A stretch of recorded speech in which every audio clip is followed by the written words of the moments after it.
Everybody's got a problem with outreach on LinkedIn. And it's the approach that people use. I've got a guy with us today by the name of Jack Hayes, and he has a way to differentiate yourself in your approach that he uses for his business. And his name of his business is called Profit Jack. Jack, welcome to the show. Thank you, Ewell. I love the name. I think it's fitting, fits your name. I read it the first time, like the first time I saw your LinkedIn, that was what drew my brain to it. Was like, you will close the deal. I was like, he's he's on to something. I like that. So yeah, thank you for having me on. I have my own show, so I don't get to be on many shows. So yeah, I'm definitely excited for the value I think I can bring to your audience today. And I love speaking to Gen Z, and that's your area. So we're going to talk a little about why that matters. And we're going to get your perspective on business to business sales here in a second. But before I do that, what is the most dangerous thing you see people doing in business and sales today? They talk way too much about what they do, and they do not listen to the core problems that their prospects have. I think that is a killer. It's the difference between a 45-minute sales call and like our typical 25, 30-minute, maybe we meet again next week type Mm-hmm. sales call. Mm-hmm. And yeah, I think just you're there to solve their problems, not the other way around. You're there to serve them. And if they don't tell you where they're at, then you can't realistically make them trust that you can help them solve those problems because you haven't even heard what those problems are. That is so true. It's so tempting to just start spouting off. All right, so let me jump into this. Who or what are you grateful for that helped you get you where you are today? I'm very grateful for my family. I Yeah. think I'm very fortunate to be in a position where I was able to go to university, have that experience, work in corporate America a little bit right out of that, but Mm-hmm. then realize it wasn't a fit. A lot of what I built, a lot of my experience up to that point was being an entrepreneur and having the ability to come back home and start from ground zero, even Mm-hmm. after college, because I know a lot of people are not that fortunate and they end up doing what they have to do. And I have a lot Mm-hmm. of respect for that. And this was my version of that. Like, I didn't want to move back to my hometown at 23, but I needed to. And it was a wake up call that I was thankful to take. So, yeah, I'm very grateful for my family because I wouldn't be having this podcast if I was still doing what I wasn't passionate about. I appreciate that because you figured this out early. A lot of people don't figure out what you just described till much later in life. It's nice to have the family to back you up, to be there, and that is a blessing to be able to do that. Let's unpack a little bit about what you do, just at a high level, so it provides some context, and we're going to give some people some insights. Your Yeah. insights from a Gen Z. I was at a franchise training, and we had a young guy who is going to be the lead to lead the Charlotte market for Painter One, and he's 24 years old. Andrew is his name. I love y'all's energy. It's a fresh perspective, and sometimes people, my generation, will discount that. I appreciate it. I think learning is always a two-way street, and you can learn from everybody. And so you have a very interesting perspective for 2026 business to business sales. Let's unpack what that looks like. Yeah, for sure. And I'll start to piggyback off what you just said, right? I think this opportunity to mention what gets overlooked Mm-hmm. about Gen Z, this 97 to, if they're working right now, like 2004 at the latest probably, but I know Mm-hmm. it goes up to 2012. What gets overlooked is that we have a lot of our parents were old school and raised traditionally. Mm-hmm. And there's a lot of old school value we were able to pull from them. And we also grew up in the age of the internet. We saw Mm-hmm. the internet at birth. We saw how people started making money on the internet. And like I was just telling my mom today, we were some of the first people to make legitimate money online Mm-hmm. and very fast. Like I know a lot of young millionaires or a lot of young six-figure entrepreneurs that are younger than me. And I think what gets overlooked is the fact that we've been able to kind of have an experience in the whole scope. We got the experience from our parents, and then now we're applying a lot of those old school values into the new world still. Whereas the generation after us is really going to be built on this new world. That's So right. we have the last chance to kind of impact that. Now, what Profit Jack Enterprises does is we are a B2B growth partner. Mm-hmm. We specialize in tech backed consulting. So we have an internal database of recommended tools to help companies grow, help companies land new clients, and help people land jobs that they absolutely love. And that is centered around LinkedIn, cold email, and in some cases, paid advertising. Our approach to LinkedIn is very unique. We want to take that old school people to people approach. LinkedIn is built on connection. It is the first thing you do. You don't follow people, you make connections with them. And what gets lost in the traditional sales process, and hey, great to be connected. Here's a pitch slap of what I do. And if you ever need me, I'm playing the volume game. That just completely takes out connection. And I started at a LinkedIn startup about 5 years ago. They were one of the first people to start training people to use it as a client acquisition platform. Started in sales, ended up leading the sales team, but I pulled a really valuable experience. Even after 2.5 years at that company, I knew it was still early. I wanted to take the 80-20 on that, the 20% that was producing the 80% of the results, and then add my unique perspective to it and go away from the old way of kind of doing things. So yeah, that is where we're at right now as a B2B growth partner. A lot of our framework is designed around bringing the connection back to LinkedIn. So many people just, hi, I'm so and so, and next thing you know, they're rolling into a pitch in the connection request right off the bat. And you and I met through LinkedIn, so if people understand. I can't remember if I found you or you found me. So I'll tell you, it came in through that same strategy. A piece of that was we're in what we preach and what we built our entire company on is looking at LinkedIn as a feedback loop. Mm-hmm. And the perspective we've taken is that those on LinkedIn, they have the high level expertise. They don't really need to be shown anything. Guys like yourself, they want their expertise valued. So what's going to stand out to them is not a pitch slap. It's going to be, hey, I'm working on XYZ. I appreciate your feedback. And it's going to give you an opportunity to go. Now you're in the Shark Tank mode. You've got this guy with 25 plus years experience looking at your thing because you asked him for feedback and now his brain is spinning. He didn't get to where he's at identifying good talent. And if you're good talent, that's the only opportunity that you need. So that was our approach. I funneled only top level founders for feedback on what we were doing. We realized there was some alignment and now we're here. I remember reading your message, and it read differently. And it made me pause enough that here we are talking. So it works. Say that again so people understand this, because people miss it. Walk people through this steps of exactly what you do again so people hear this. Let's go ahead and say it again, because that is the key right there, what you just described.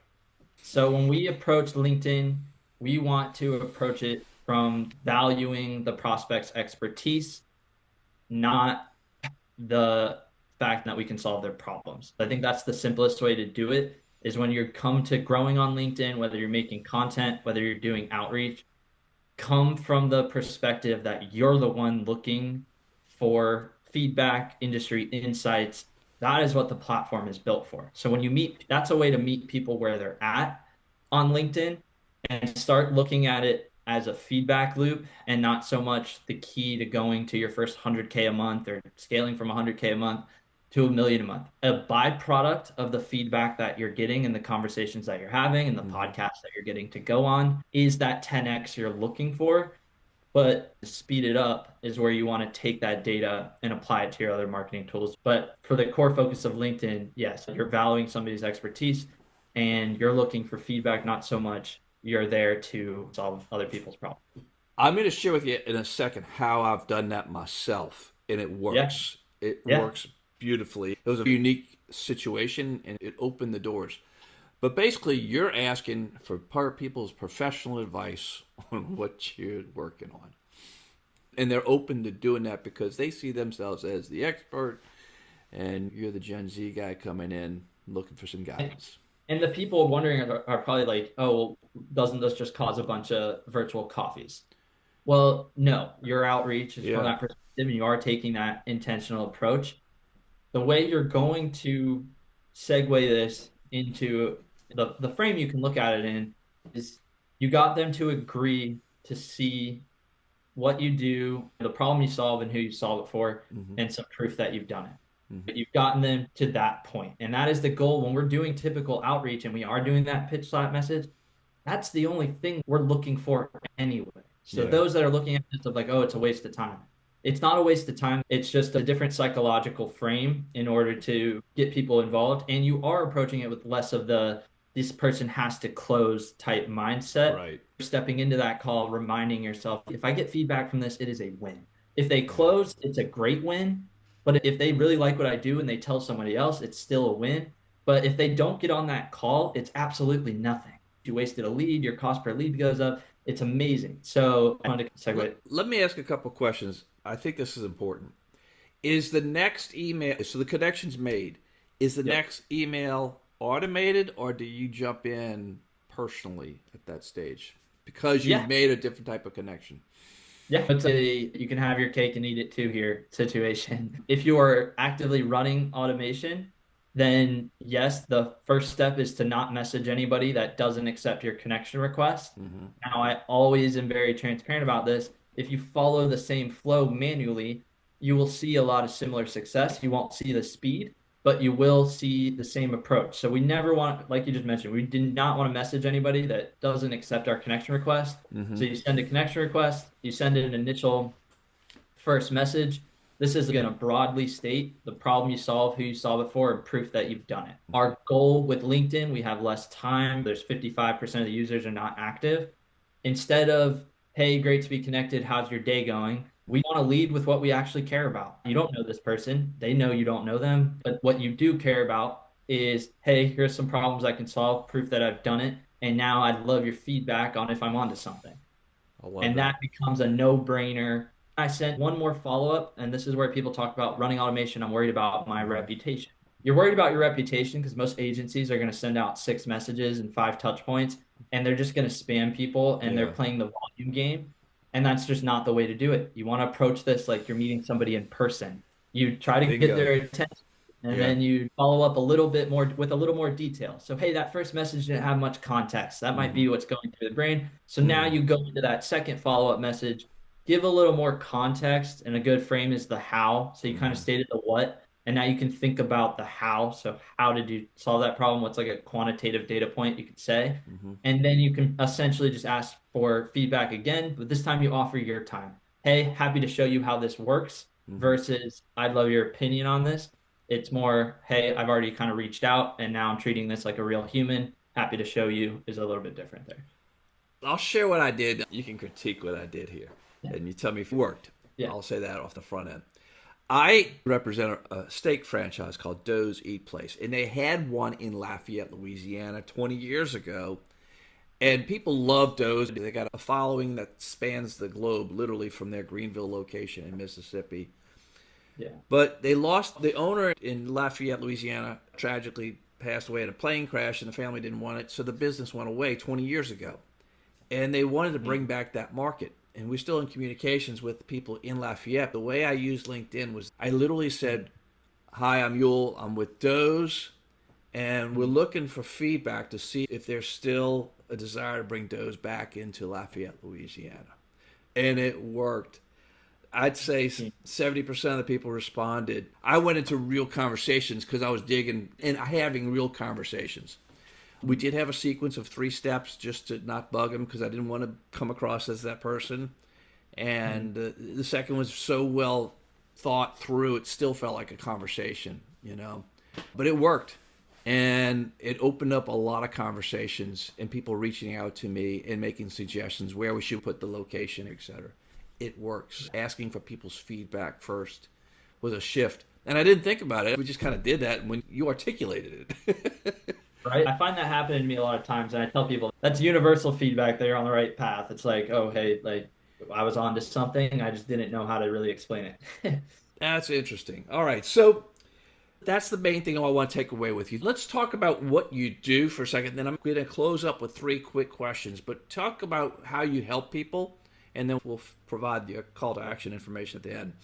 Yeah. So we primarily help people by helping them understand how these AI growth systems work. Everybody knows they're out there. Everybody knows there's time in their calendar that they can buy back or that they can save, but very few people understand how to use them.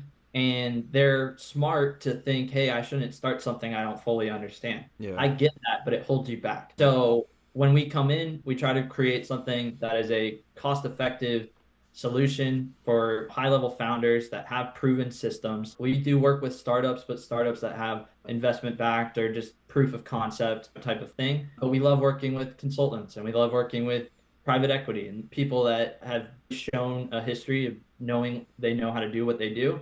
They just haven't had the opportunity to take advantage of email, LinkedIn, paid ads because they never found somebody they trusted to do it effectively and do it at a Yeah. fair price. I find people my generation struggle. It's like, okay, I have no idea how to do this. I Yeah. don't know if the people I'm hiring know what they're And they don't want to doing. get left behind. And I Yeah. think that's why taking this approach of if I genuinely don't think I can help somebody, I'm telling them that and I'm sending them off with some value that I think could help them until they're in that position. Because I understand it's we're not gonna, you should never sell anything you don't know.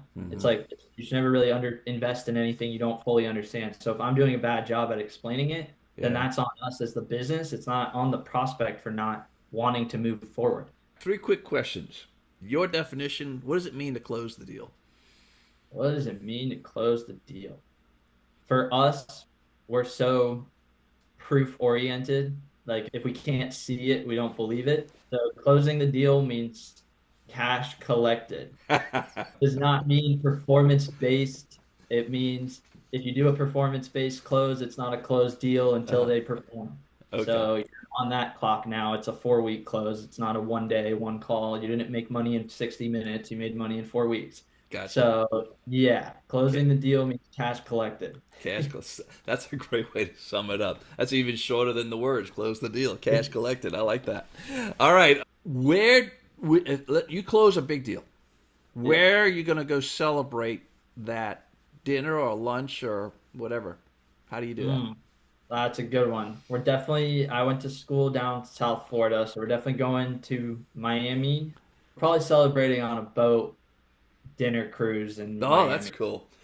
All right, last thing. Looking back at your younger self, what's the guidance you would give yourself Yeah. So past few I years? was 17 years old when I started my first little startup, 18 when I saw real success with it. So what I would tell my 18-year-old self is don't don't res if this is who you are, don't resist it. Because I had a lot in those early years. It's just when that becomes a rejection point of to why they don't do business with you, it really hits your psyche of like, you don't have enough experience and you're sitting there like, I'm only 18 years old. I've only had a year to get experience, but I'm already doing six figures. So I had a lot of like, it became a nickname in my high school, like, oh, that's Profit Jack. And some days I loved it and I was like, you're only doing me a favor. And they did because Yeah. I'd sell a lot of Xboxes that week. Did they name you or you named yourself? I named myself. That's good Yeah, marketing.